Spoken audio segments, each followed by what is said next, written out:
This is Ahmose the First. He has the hairstyle of the Nubians, which I say Nubians, but the hair of that region, the Nilotic region, and he has the face of the Nilotic regions.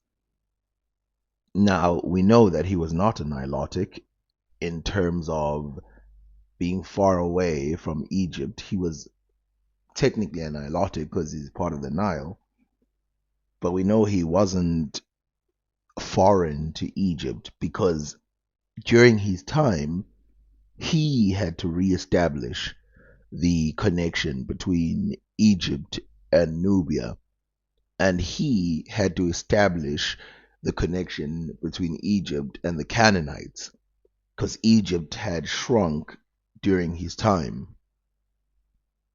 Now, we could sit here and say, look at his face, isn't it similar to multiples and multiples of Africans? And of course, his hairstyle is clearly that of the Nubians. But there's something more deeper than this, which is his own sister and wife, one of the blackest women you will ever see, Ahmose Nefertari. Yep, they've got the same first name. The Ah part has something to do with the moon. So, being that these two are siblings, and given that the sister is that dark, it's easy to assume that he was as dark as his sister, but perhaps not, as most of the pictures that depict men around his sister are pretty light. Now, his sister, like I said, is just like him, a real Egyptian. It gives us a view into what Egyptians must have looked like. And remember, his sister would soon be deified with all other Egyptian heroes of the past, like Mentuhotep. The people depicted in this image are Mentuhotep, one of the earliest founders of Egypt and probably Nubian, and Ahmose Nefertari. Now, Ahmose Nefertari is easily findable because even though she's a female in ancient Egypt, she is depicted as extremely dark. Questions about the race of the ancient Egyptians can easily make you lose the real history that is behind these people.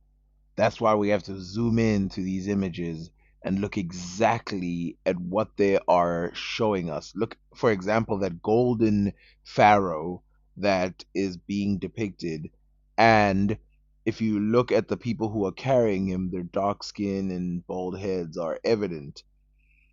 The darkness of some of these people is so. What does it signify? What does it show to people? Now, obviously, there's something to be said about these things as artistic artifacts, but remember, Egypt was not empty. There were people just walking about all over the place. And so, never really would you just be staring at a wall and there'd be no one there. Almost every day, I mean, you get the sense that the ancient Egyptians are working people and that they just work all the time. If you look at them, like, no one is taking a break, no one is having just a sit down and lay down. Now, obviously, if we look at this queen, Amoza Nefertari, at her time, she did what she did, and during the Ramesside period, for some reason, she was extremely deified and seen as an important figure. And being seen as an important figure by one of the most religious groups in history, as you can see, these guys are just carrying things.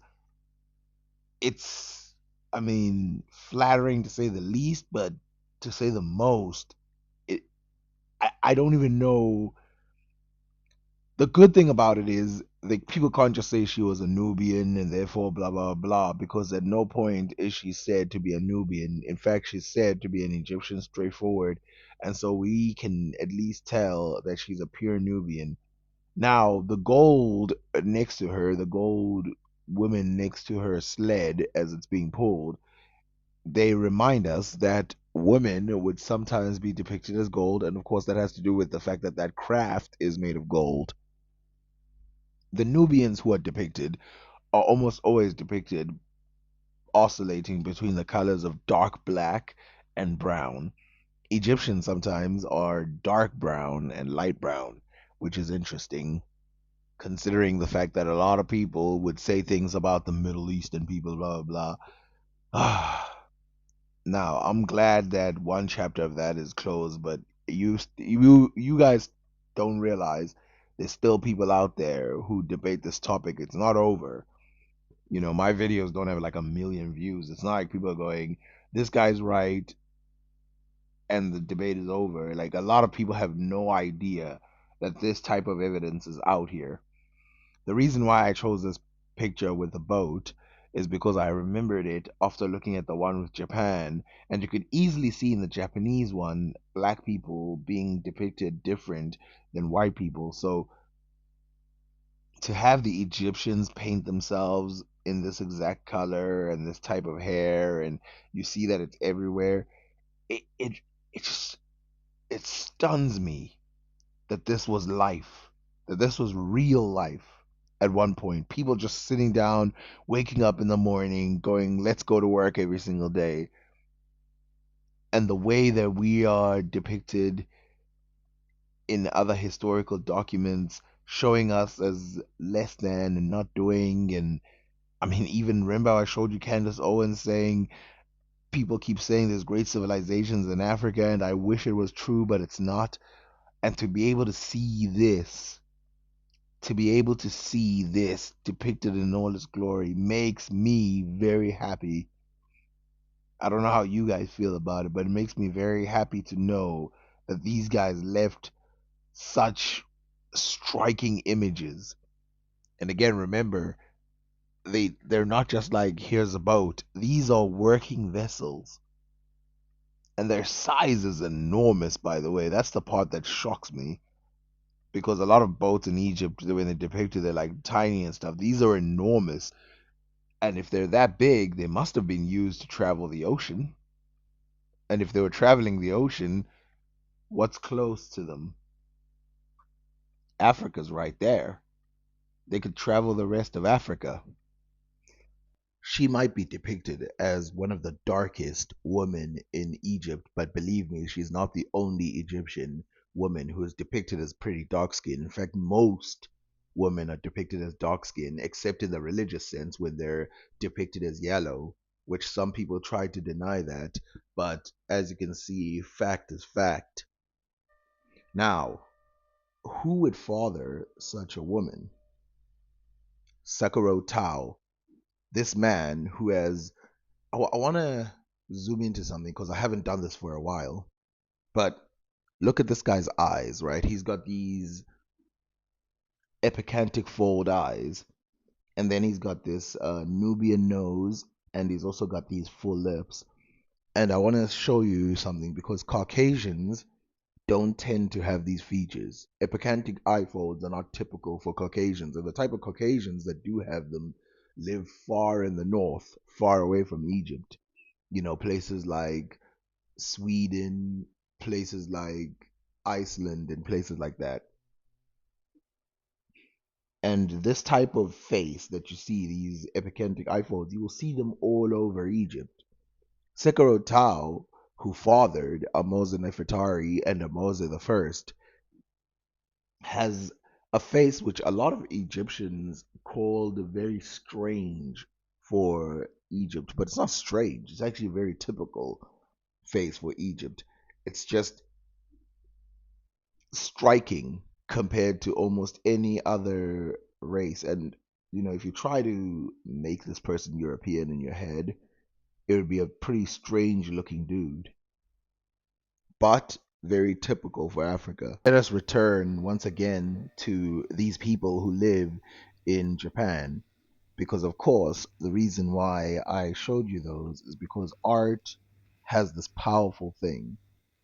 You can see, of course, that these black people being depicted here are obviously black, and the white people being depicted in Japan are obviously white. In Egypt, as much as people try to go away from it, Amosa Nefertari is black, very black. And in Egypt, as much as people try to go away from it, her father must have been black if she was that black, and her child.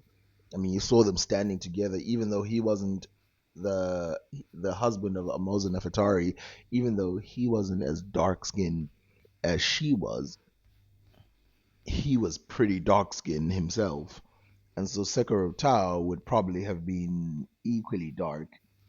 But looking at these Japanese, you could tell that, and this is where I always divert from people and say, and go away from people, because sometimes I try to, give grace to the idea that a lot of Middle Eastern people lived in Egypt. It's like, just look at the color of what people look like in comparison to each other.